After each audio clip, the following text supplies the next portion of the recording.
I'm Kimberly Causey Gomez, Commissioner of the Virgin Islands Department of Human Services. Do you have an emergency supply kit ready on hand in an event of a major storm or natural disaster? Being prepared means having your own food, water, and other supplies that last for several days. An emergency supply kit is a collection of your basic items your household may need in the event of a storm or natural disaster.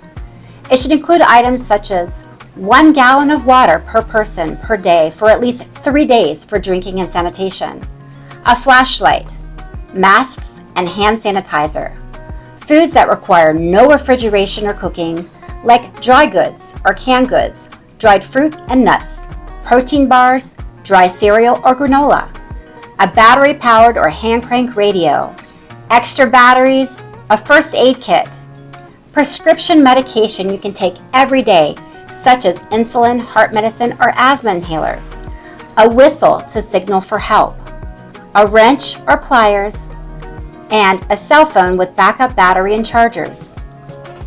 Thank you for being prepared and informed. This message is brought to you by the Virgin Islands Department of Human Services.